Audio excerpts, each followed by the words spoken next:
It is that day again for episode 2 of Hard Knocks. So before we even get into the the stuff going on about you know all the news going on currently, let's talk about that real quick because let's do a little guessing on what we think might go on, what we want to see go on there during that episode because there's going to be a lot of fun stuff. I think there. The first show we got a couple of things that were fun to watch. We had a couple things that we didn't see, we wanted to see. It's kind of a mixture. That probably would be for each episode, to be honest with you guys there.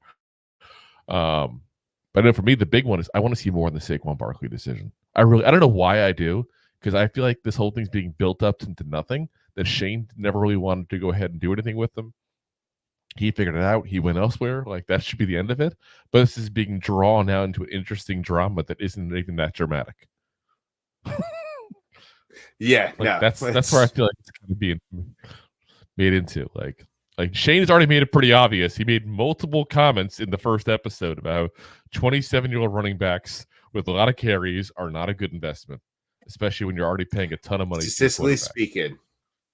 Yeah. So, yeah. Also, those who are on Facebook, YouTube, Twitch, those are the ones that show it there. We did put that link in there real quick for that Talking Giants show there. Those of you guys in audio, maybe we'll put that in the audio notes. Rob does that. Rob, remember that.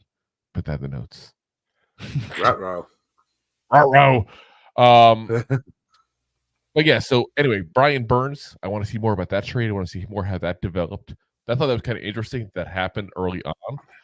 It's like we think of these trades, and it's almost like it happened overnight because we hear about it, and then half an hour later, the whole deal goes down. It's a little ridiculous to think things go down that quickly. Obviously, there's a process, but considering the fact that there was a high demand made at that Senior Bowl there by Panthers GM, Morgan there, and all of a sudden, obviously we know it didn't go nearly that much. I want to see what was the progress in this whole thing. Like, was it like and just said, I'm done. Let's take him for the second round pick and a swap. Like, it's very interesting. Like, because I mean, you think about it, like just we're not picking up NFL team players. We're not spending millions of dollars on these players. Like, but think about it, like when you go out and buy a car, you just don't go there for 30 minutes and buy a car and say, this is the car I'm going home with. You do your homework. You do but you do your investment work, right? You do your homework on the car, the player, whatever you gotta do. You back in and you see the episode 1 with person. Well, I'm saying, like, I mean, it's obviously we're not building an NFL team. Obviously, but I mean, I don't know. Should I get Jaguar? Should I get Brian Burns? Yeah, but you know what I mean. Stop being a jerky jerk. I don't know what you're talking about at all. This is a horrible road you're going down, Rob. But no, I mean, obviously there's homework as far as how they fit in your system, how they are as a person. Because keep in mind, like, it's not like every GM knows what every single NFL player is like. Like, that's not how it goes. There's plenty of them that they barely met or sometimes never met even. There's processes to this whole thing like that. It's also, how do they fit again? Like, well, what you have already, like, you might look at a team like the Giants and go, okay, well, we already have Kayvon Thibodeau. How would Brian Burns and Kayvon Thibodeau work as a duo?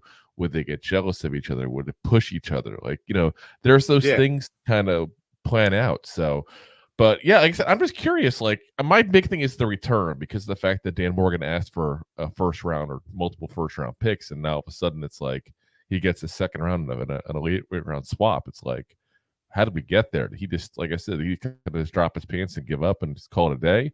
Or was this a slow trickle down to where they ended up at? And if so, why? Because I have to imagine Brian Burns had, a little bit more of a, desire around the league for someone to get him at that point there. Like, this is a guy who had multiple first round picks offered for him previously. Did the price scare NFL teams off? Is that what happened because you had to then pay him the $30 million a year? Like, I'm just curious how it went down in that regard, Yeah. Was it a friend helping a friend out? I listen, if it is, thank God for Friends as a Giant fan. But Yeah. also, if I'm a Panther fan, I'm still gonna be pissed. Like, I gotta imagine if you I'm have a to be. Panther fan watching episode 1, seeing how close they are, and hear them talking about going on vacation as a family together and stuff like that. Definitely, maybe a pineapple. No, I'm kidding. Yeah. Upside down pineapple. I'm kidding. They're not swingers, but anyway, That we know of. that we know of. Who knows? Yeah. Breaking news. Ba-da-doo, um, ba-da-doo. but I'd be pissed. Like, I'm like, okay, here's these guys are buddies that we gave up. We got like nothing for this guy. Like, we offered multiple first round picks. Now we take a second round pick and the late round swap. Like, what the hell? Like, I'd be pissed if I'm a Yeah. Panther fan right now. We Luckily, both pants. maybe we're watching from what I hear. So Yeah, we literally just pants the Panthers on this trade. exactly. We got dropping pants. We got pantsing. It's all kinds of pants here. Yeah.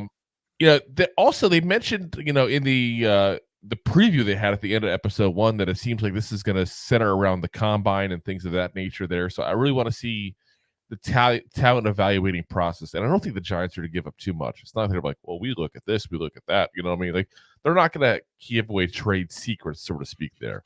But I'm curious what they do give. To kind of see what Joe Shane and Brian Dable look at when they're evaluating players.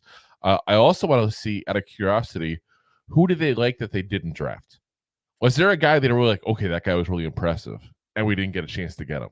Like there was the rumor, ironically enough, we talked about the Brian Burns thing a minute ago. There was the rumor that, Jonathan Brooks, the running back, was somebody that they were interested in, and the Panthers at least seem to have they jumped us to go ahead and get him. And we don't know if that was true or not. Maybe see some kind of reaction if they show him on screen at all. Also kind of curious, who did they not like?